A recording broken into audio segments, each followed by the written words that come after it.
guarding every cause, from the manger to the cross. He still came just for me. He still came.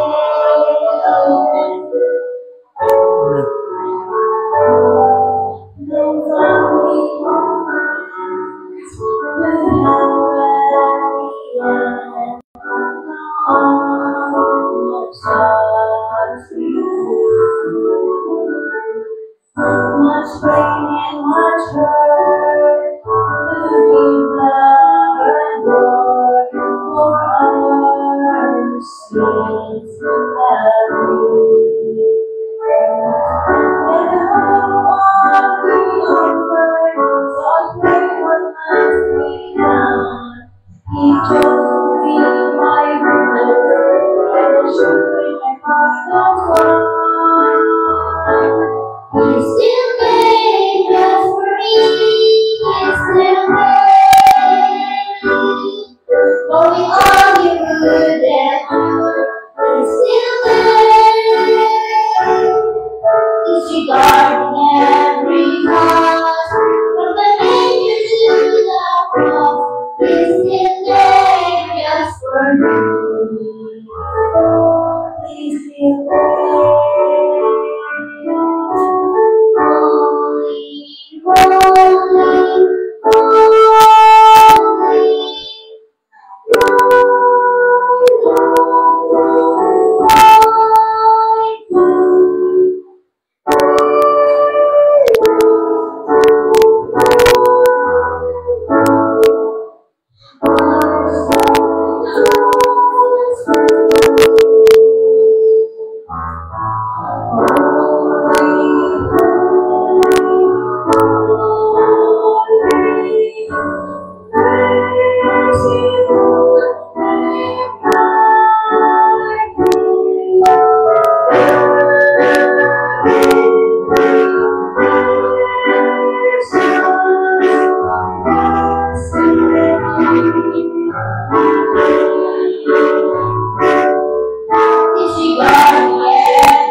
Salamat po sa Diyos.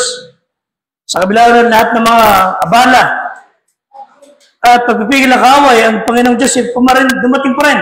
Amen. Tayo natin tumayo. Buksan yung Bible sa 1 Peter 1:7.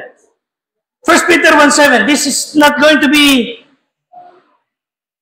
theological or whatever deeper message as we used to do. Pero nais ko naman po encourage kayo ngayong umaga. Basahin natin ng Bible, 1 Peter 1:7 ng malakas. Amen? Begin.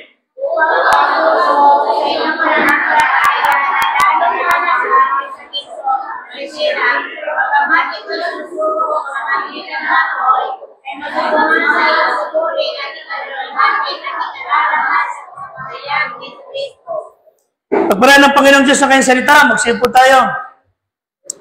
Ang pagpapala ng ating Diyos sa masalangit ay sumaatin sa pangalan ni Kristo ng ating Diyos at tagapagligtas. Amen? Tignan niyo po sinabi sa Bible, ang pagsubok sa inyong pananampalataya, ano sabi? Na lalong mahalaga kaysa ginto na nasisira. I'd like to speak on the subject, something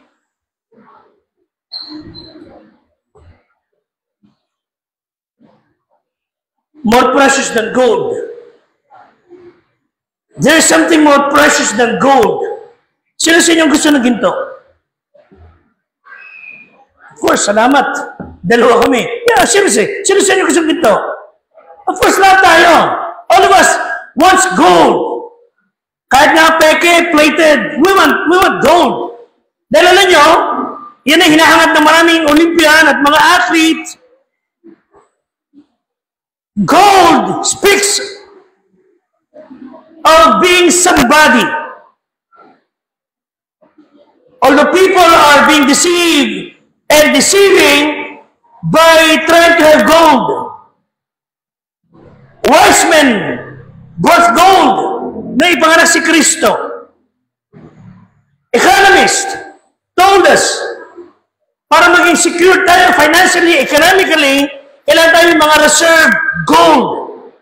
Si Moses, sa Mount Sinai, nung di siya bumaba agad para sabihin ng nais ng Diyos, ito mga tao sa pamumuno ni Aaron ay nagnais gumawa sila ng ginto na Diyos-Diyosan. Gold so precious that we call a rule, ano tawag? Golden rule. Golden rule, the best way to rule us. Napapakita na obeying the golden rule will make us a better person. That's the golden rule, ang the best para sa atin. Sa Revelation, sinabi ng Bible na ang langit ay may streets paved with gold. Exodus 25:11, kung babasahin natin. God told Moses to overlay the Ark of Covenant with gold inside out. Sa 25 verse 31, ang candelabro is made of pure gold. Gold, ginagamit pang regalo, as jewelry. Gold ay nilagay sa trono ni Solomon. Ito ay pure gold. Nung araw, mayroong sumikat dito na pogi, Path of Gold Incorporated, na di umano sa dulo ng rainbow may gold. Yung kasaysayan ng pabo o pato, remember the story? The goose which laid the golden eggs. Remember the story? Na habang nangingitlog yung goose ng ginto, yumayaman na yumaman ng tao, pero dahil sa gahaman ng tao sa ginto, gusto niya makuha agad ng ginto, ano ginawa niya? Biniyak niya tiyan ng goose. Natuwad ba pangarap niya? Hindi. Nakita niya mga bitu-bituka. Pero dahil sa siyang gaman sa gold, pinatay niya yung nagsusupply ng kanyang biyaya. Sa tao, at the age of 50, ano tawag sa'yo? Golden boy, golden girl. Ang story ni King Midas, naharap natin hawa ni King Midas na nagiging gold.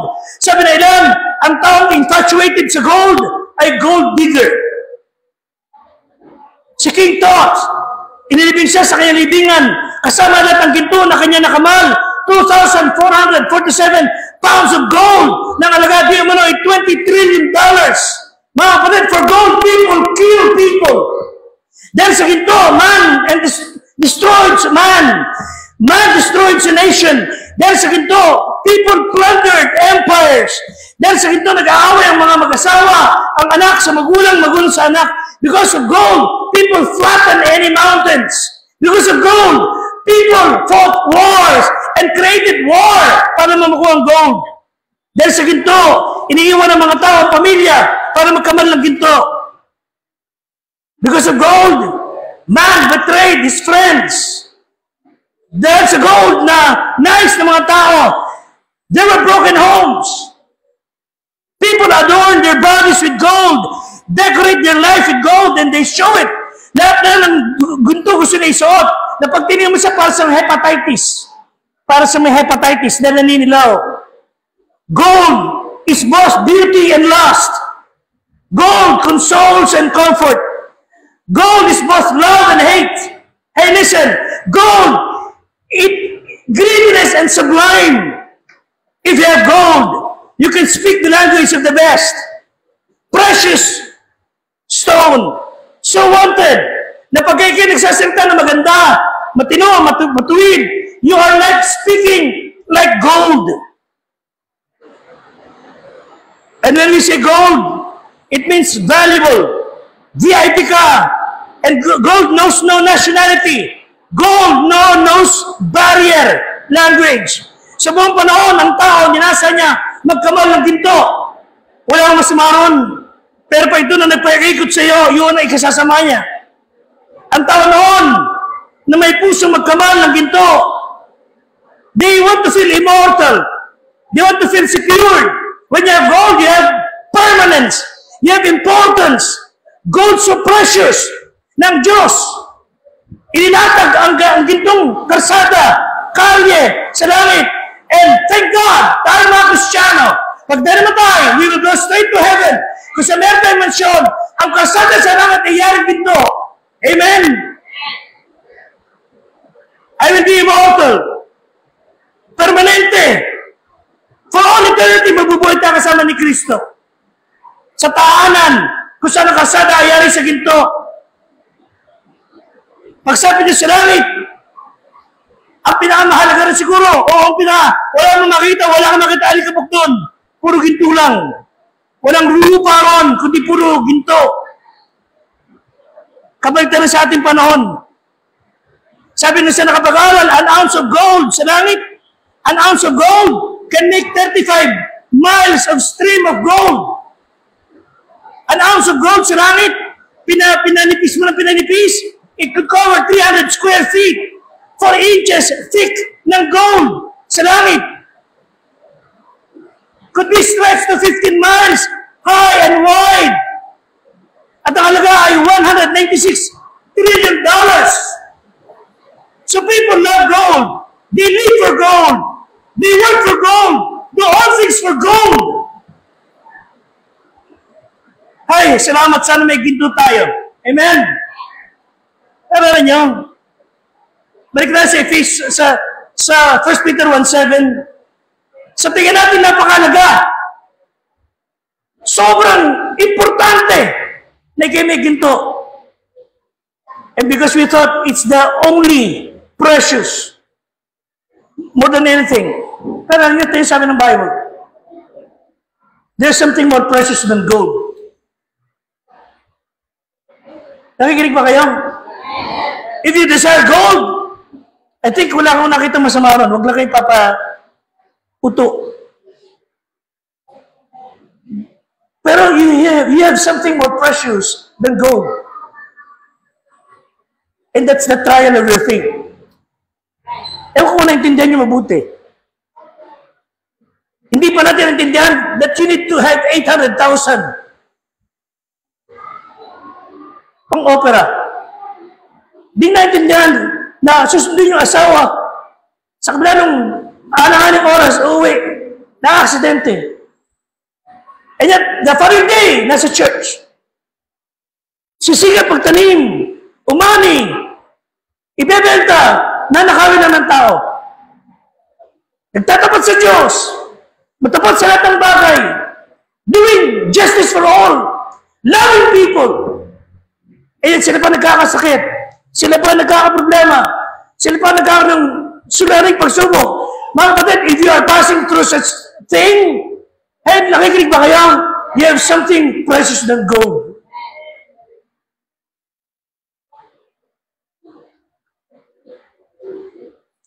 Ano ibig sabihin?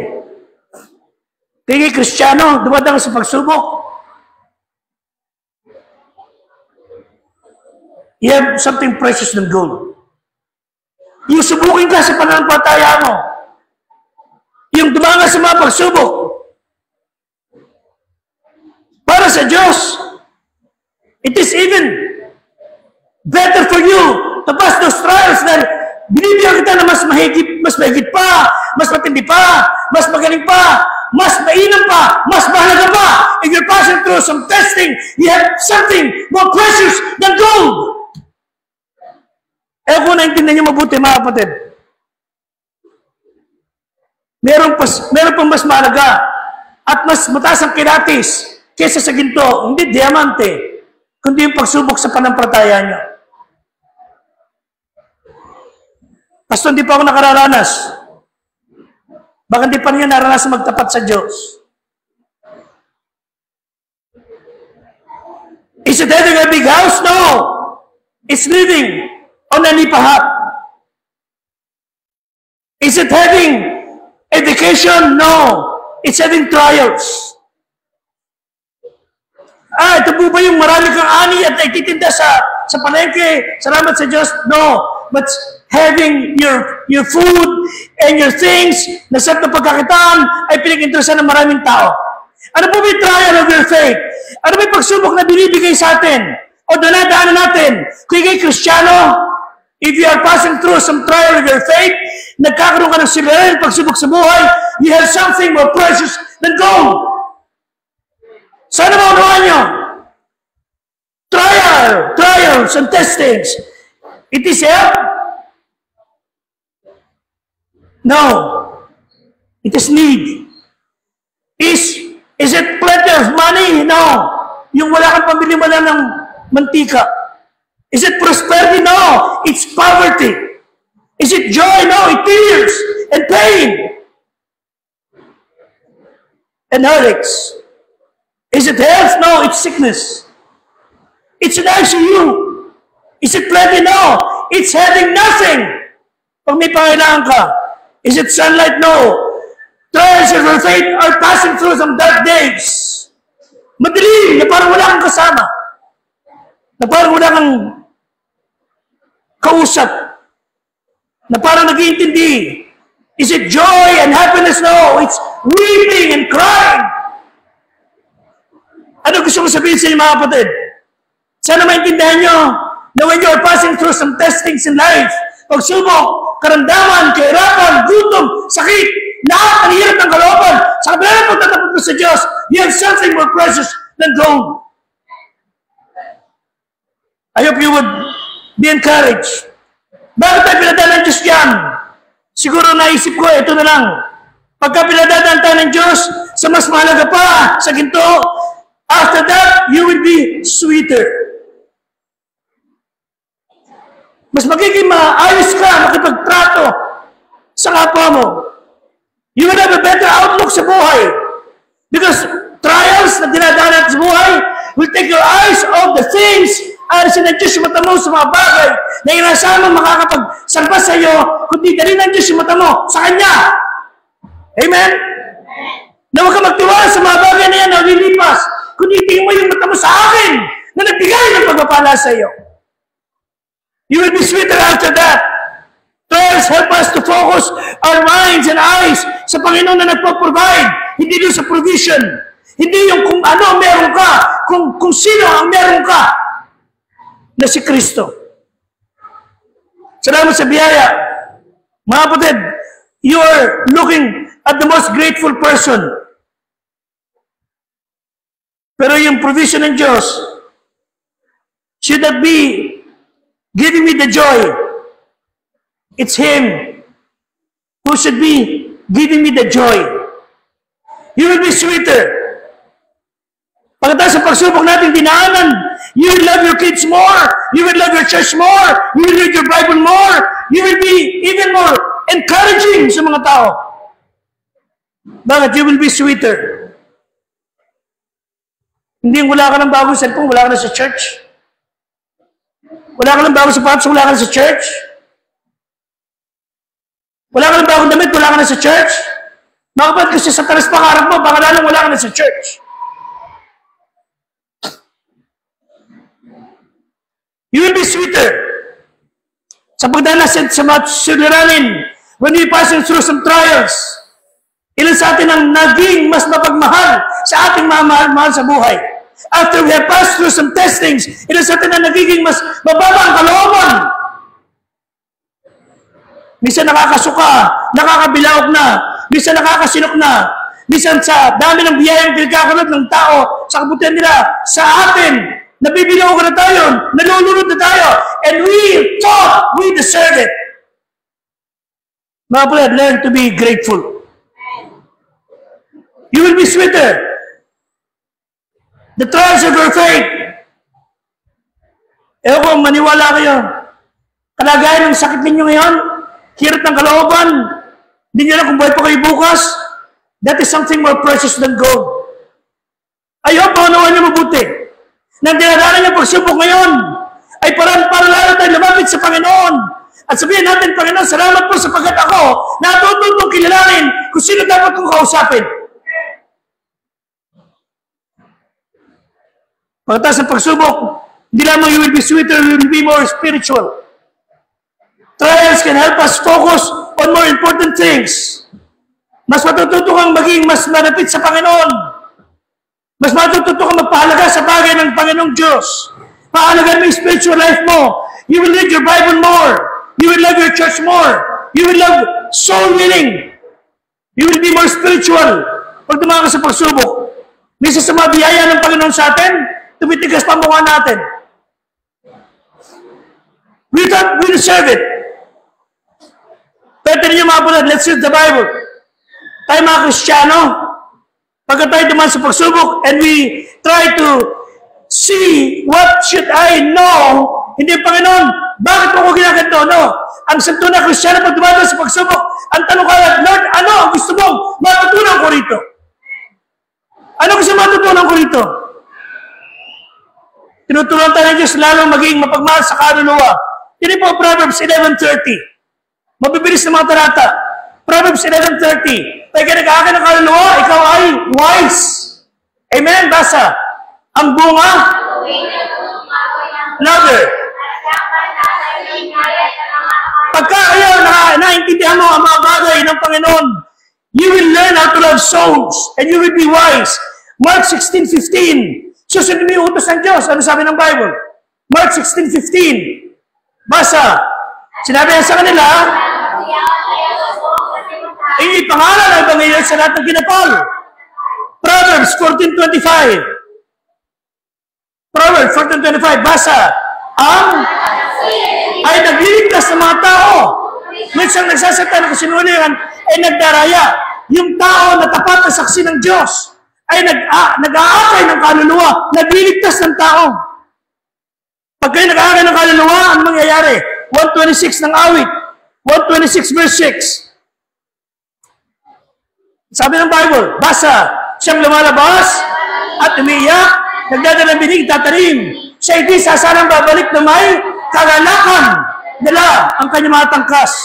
Mga kapatid, pag ikay natutong mag-appreciate ng pagsubok meron ka, you will be more loving sa kaluluwa. Pero niyo, pag hindi ka dumadaan sa pagsubok, hindi mo naintindihan ang utos ng Diyos, hindi ka mag-aakay ng kaluluwa. Ito, babala ng Panginoon. Ezekiel chapter 3:17. Ezekiel chapter 3 verse 17. Ano sabi ng Bible? Pag di ka nag-aakay ng kaluluwa, basa.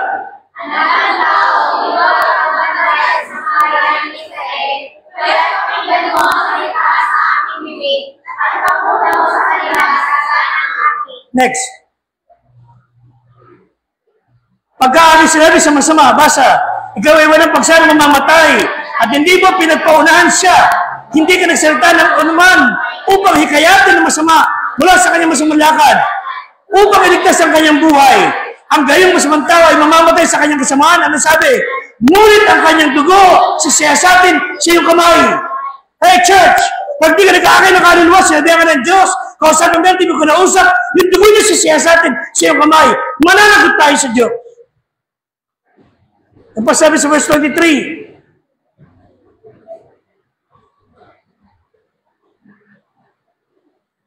anyway, sige, okay niyan. Ang ibig sabihin natin mga kapatid, trials will help us focus in soul winning in our spiritual life. Hindi yung, Panginoon, kung meron ko rito, kung meron ko rito, kung meron ko rito, magiging tapat ako sa iyo. Kalimutan mo na. Hindi ganyan na Diyos magbigay ng pagpapala. Hindi ikaw masusunod. Dapat ang Diyos masunod. You will be sweeter. You will be more spiritual. Pag pinagpapala ng Panginoon, lalo tayong dapat magpakababa sa Panginoon. Matutong sumuport, lalong magbigay ng parangal sa Panginoon. And lastly, you will be stronger. Trials will get you, your eyes off your strength. At yung lakas mo, walang silbi, kundi lakas ng Diyos. Amen? Lakas ng Diyos. Na kaya ka nakaka-accomplish ang kanyang bagay dahil sa Kanya. John 15:5. Ano sabi ng Bible? John 15:5. Basa.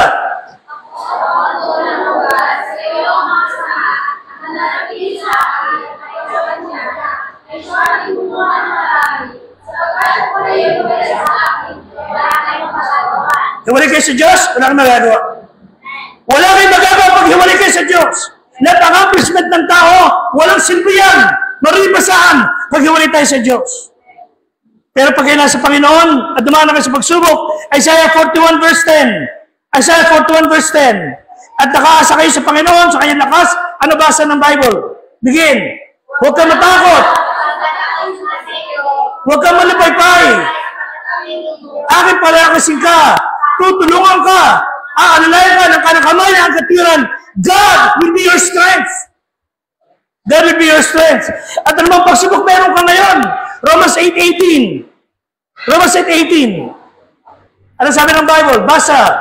Sapagkat napatunayan ko na ang pagtitiis sa panong ito'y hindi karapat-dapat may tumbas sa kaluwalhatiang maihayag sa atin. Anong pagsubok meron ka? Ha? Anong trials meron ka? Anong mga pagsubok at pasaning meron ka? Tingnan mo mabuti. Yan ay walang kwenta pag ikukumpara sa glory na nakaabang sa iyo. Abangan niyo lang.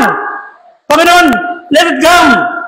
Bring it on! Lahat ng pagsubok. Kung gusto mo daan ako, Panginoong Diyos, bigyan mo ako ng lakas, ng tapang. Sabagat lahat ng yan ay walang kwenta kumpara sa kaluwalhatian na magpapakita sa akin isang araw. Kailangan ko ang Diyos. Kailangan natin ang Diyos. Hindi natin pwede mabuhay nang iulay sa Diyos. So, kailangan natin siya. So, pagka kayo dumadaan sa pagsubok ngayong panahon ito, ayaw maintindihan nyo, daanan nyo lang. Wala mo kayong choice. Kaysa magmumuk tayo, magreklamo tayo, kaysa tayo maghimutok sa pambutsi natin, sabihin mo, Panginoon, tulungan mo kung daanan ko ito mga ito, hawak mo naman ang buhay ko, at salamat po sa iyo, sapagkat binigyan mo ko ng mas malaga kaysa sa mga gintong ito. I have something more precious than gold, na wala ang maraming tao. Tulungan tayo ng Panginoon, mga Kristiyano, mula sa pastor, mga manggagawa, lahat tayo, huwag nating takasan ang pagsubok ng Diyos. Let's bring it on para tayo mas matibay at maging spiritual, sweeter, and stronger. Isang Roger sa Amerika ang naghahanap ng trabaho. Wala siyang pera na malaki. Napunta siya kung saan, sa pinag-a-apply sa Chicago. At kasi wala na pala siyang pera. Nag-hitch siya, hitch. Sinisikap niya mag-hitch, makayangkas. Walang pumapasa sa kanya, akala sa kanya ay kung ano man. Wala sa pag-asa, sabi niya, Lord, please. Christian siya. Bigyan mo ko ng masasakyan. Wala ka talagang pera. Wala pang masahe. Marami pa pupuntahan ko. Pag direct niya, kumito sa harapan niya isang limousine. Mamahaling kotse. Bumaba sa namin. Bakit ka nag-hitch? Salamat po at hinintuan niyo ko. Wala po kasi pamasahe. Pupunta po ako sa dako ngayon. Saka ka pa pupunta? Doon sa lugar na yan. Doon din ako pupunta. Sigurado ka, wala kang pera? O wala po eh.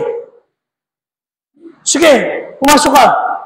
Ang taga siya, pinapasok siya, mayaman, nakalimusin, mamahaling kotse, talagang mukhang milyonaryo. Along the way, di siya kinikibo ng mayaman, katabi siya. Sabi ng Panginoon sa kanya, kausapin mo, tungkol sa akin.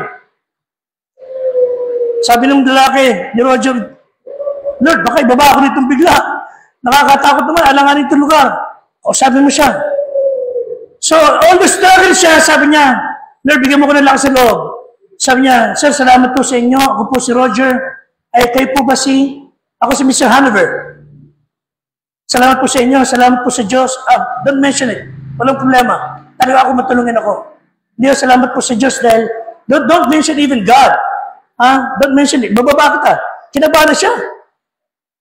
Ay, salamat po, pero tumigil siya. Sabi ng Diyos, kausapin mo. Kinakabahan siya. Sabi niya, Lord, kausapin mo. Hindi, pasensya po kayo, Sir Hanover, kasi kaya po sinabi, talagang maraming dumaan sa sakay, walang sumakay, nagsakay sa akin. Sa dami-dami na mag-ito, kayo pa. Ako'y tuwa ako. So, salamat talaga sa Diyos. Okay, tapos na, nakapagsalita ka na. At alam niyo, malapit na yung bababaan niya, sabi ng Diyos, anak, kausapin mo siya tungkol sa akin. Nilakasan niya yung loob, sabi niya, kung bababay man ako, malapit na naman, so, Sir, bago po ako bumaba, Mr. Hanover, ako po talaga ay Christian. Talagang ako'y nananampalataya, may bigyan ako ng sasakyan, kaya ang tumugon. Di ba sabi ko sa'yo, huwag mo na akong kausapin tungkol sa Diyos. Wala kang pakialam sa Diyos na sinasabi mo. I have heard enough tungkol sa Diyos. E pasanset po kayo, sir. Ito mo nga, sabi si driver, hinto. Naniniwala ka talaga sa Diyos? Na siya nagpahinto sa akin para sakay ka? Parang haasar pa yung mayaman. Yes, sir, alam ko pong si Diyos. Ako naghinto. No, kayo po, pinahinto ng Diyos. Wala pa pakialam. Naniniwala talaga sa Diyos mo, ha? Hindi ho, totoo, bababa na po ako kung gusto niyo baba. Sir, isang bagay sasabihin ko sa inyo.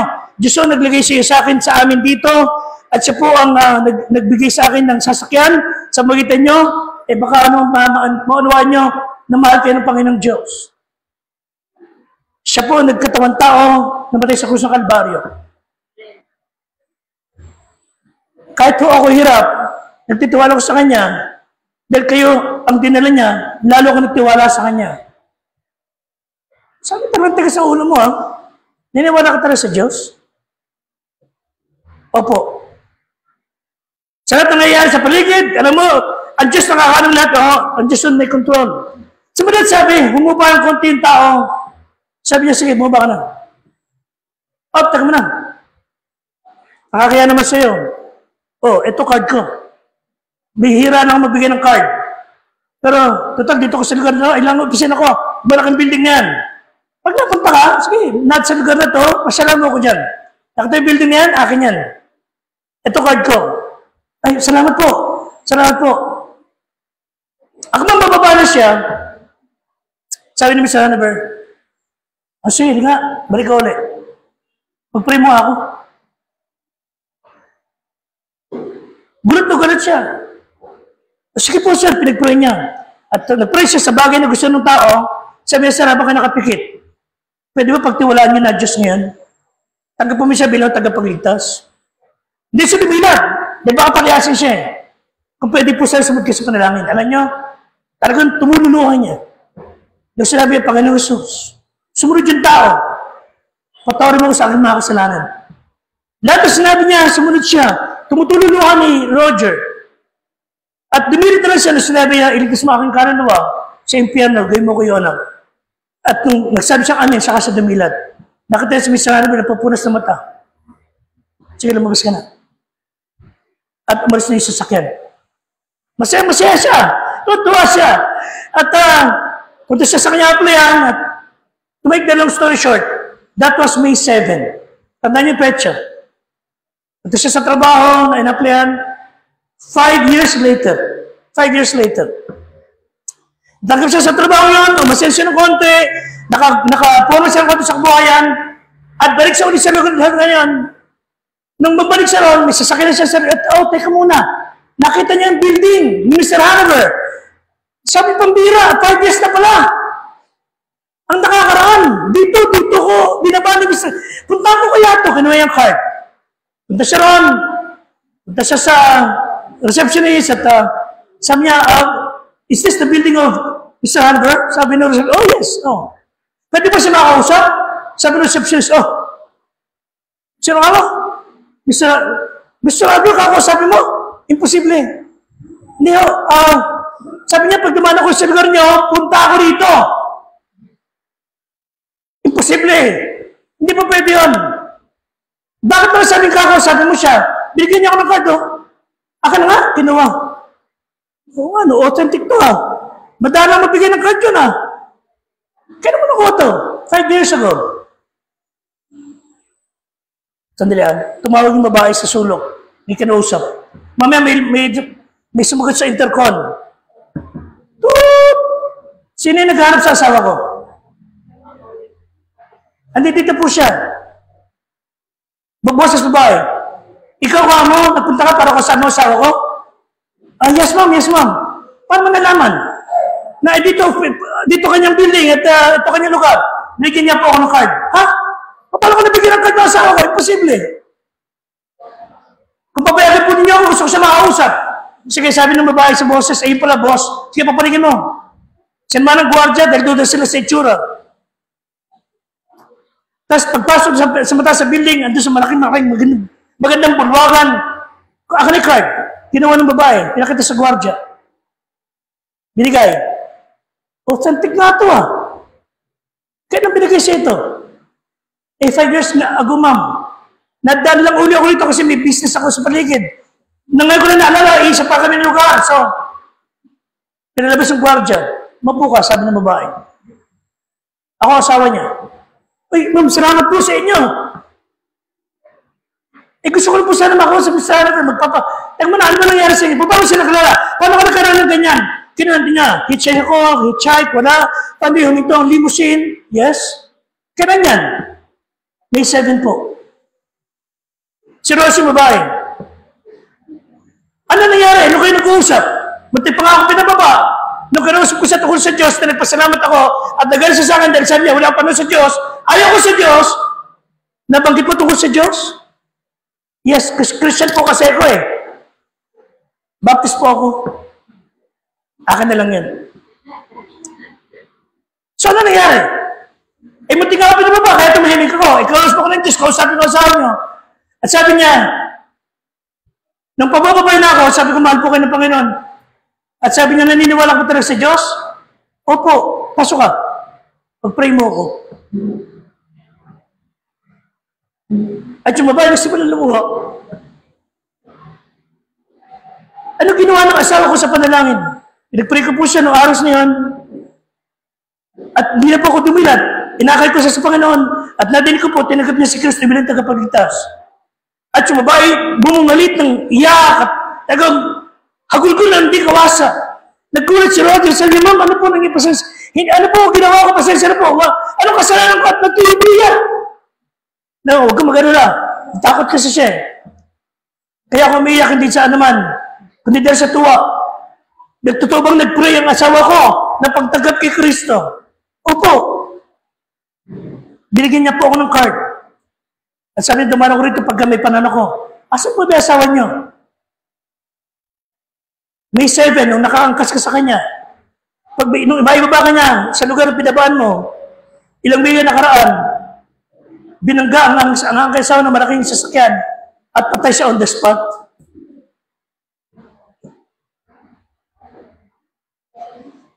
That was the very day namatay ang aking asawa. Galit ako sa Diyos. Gusto ko makakay ang asawa ko, ayaw niya sa Panginoon. Pero kinuha pa niya ang aking asawa, nandito matanggap kay Kristo. Akala ko wala ng panahon, mula na nag-backslide ako sa Diyos. Kristiyano din ako kasi ako. Kinalimutan ko, church. Hindi ko nadadangin. For all those years, akala ko hindi ako tinugon ng Diyos. Akala ko hindi ako pinakikinggan ng Diyos. Nag-rebelde ako sa Kanya, hindi na ako nag-church. Pero may nalaman ko sa pala naging Kristiyano. Salamat sa iyo. Magbabalik loob ako sa Diyos.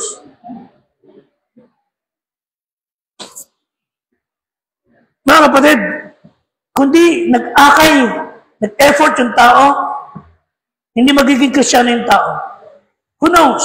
Yung kinakausap mo sa Panginoon, paglipas sa mga taon, makikita mo para sa langit. At sabi ko, ano mo, pagsubok meron tayo ngayon. Tuloy ka rin mabuhay, magtiwala sa Diyos. Tuloy mo lang yung dapat mong gawin para sa Panginoon. Mag-akay, magtiwala, manlangin, sumamba, magbasa ng Bible, maging mabuting tao. Aani ka pagkatapos. You know why? You have something more precious than gold. Tayo tumayo.